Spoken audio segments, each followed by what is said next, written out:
پرستان کی سب سے بڑی سلطنت روشنی اور جادو سے بھری ہوئی تھی۔ اس سلطنت کی سب سے قیمتی چیز ایک حسین شہزادی لیا تھی۔ لیا کی ماں برسوں پہلے دنیا سے رخصت ہو چکی تھی۔ اس کے والد بادشاہ کامران نے اپنی بیٹی کو جان سے بڑھ کر پالا اور اس پر اپنی ساری توجہ اور محبت نچھاور کی۔ وہ اکلوتی بیٹی تھی، اسی لیے اس کی ضد ہی قانون سمجھی جاتی تھی۔ لیا کے کمرے میں دنیا کی ہر قیمتی اور نایاب چیز موجود تھی۔ اس کے پاس دنیا بھر کے خزانے تھے۔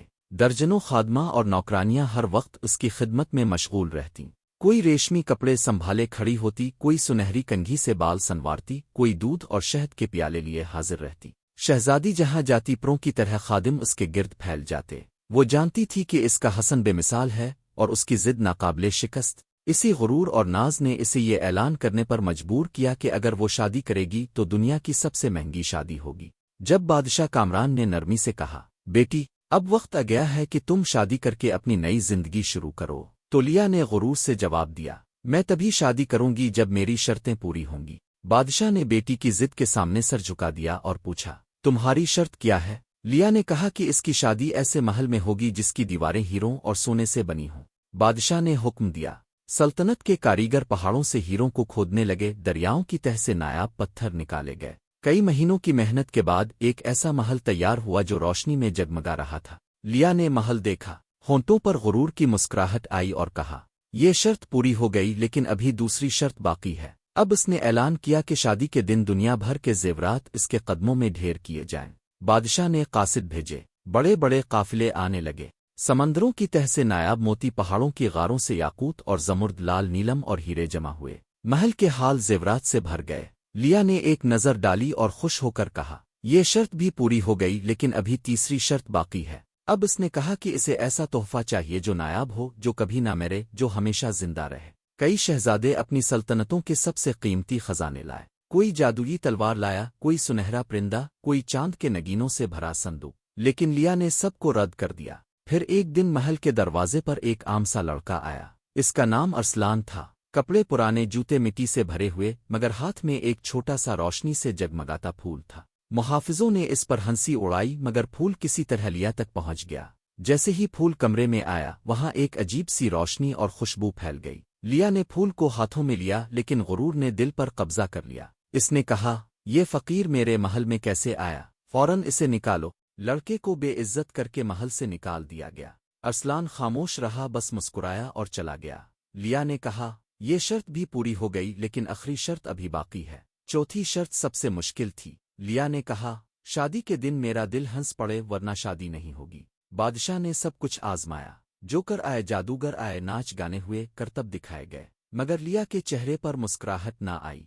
ہر طرف مایوسی پھیل گئی۔ پھر ایک دن لیا محل کے باغ میں اکیلی چہل قدمی کر رہی تھی کہ اچانک اسے دور جنگل سے ایک آواز سنائی دی۔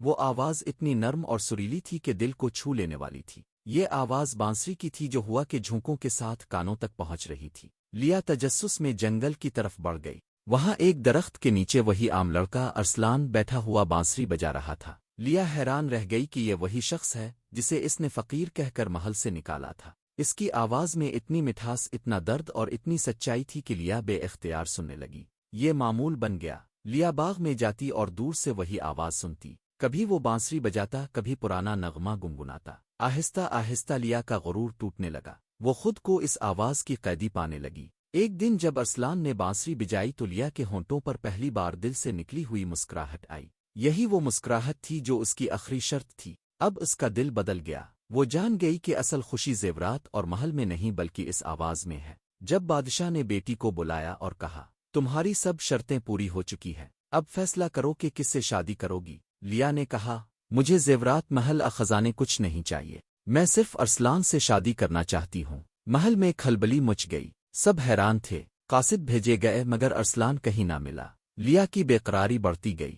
دن رات وہ اس کی آواز کو یاد کرتی۔ آخرکار ایک رات وہ محل سے اکیلی نکل پڑی۔ چاندنی رات تھی، جنگل خاموش تھا۔ کچھ دور چلنے کے بعد اسے وہی آواز سنائی دی۔ آواز ایک آبشار کے قریب سے آ رہی تھی۔ لیا تیزی سے آگے بڑھی۔ وہاں چمکتی آبشار کے پاس ارسلان بیٹھا ہوا بانسری بجا رہا تھا۔ لیا کی آنکھوں میں آنسو بھر آئے۔ وہ دوڑ کر اس کے پاس گئی اور قدموں میں گر گئی۔ روتے ہوئے کہا، میں نے تمہیں پہچانا نہیں، تمہیں فقیر کہا، تمہیں محل سے نکالا، مگر اب جانتی ہوں مجھے کچھ نہیں چاہیے، مجھے صرف تم چاہیے، میں تم سے محبت کرتی ہوں۔ ارسلان نے اسے خاموشی سے دیکھا، پھر مسکرایا اور گلے سے لگا لیا۔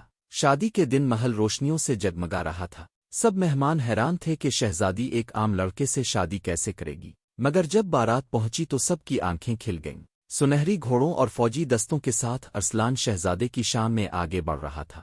تب اس نے سب کے سامنے کہا، میں دراصل ایک سلطنت کا شہزادہ ہوں۔ میں نے اپنی حقیقت چھپائی تاکہ لیا کہ دل کو پرکھ سکوں، اور آج یہ شادی دنیا کی سب سے قیمتی شادی ہے، کیونکہ اس کی قیمت دولت نہیں بلکہ سچی محبت ہے۔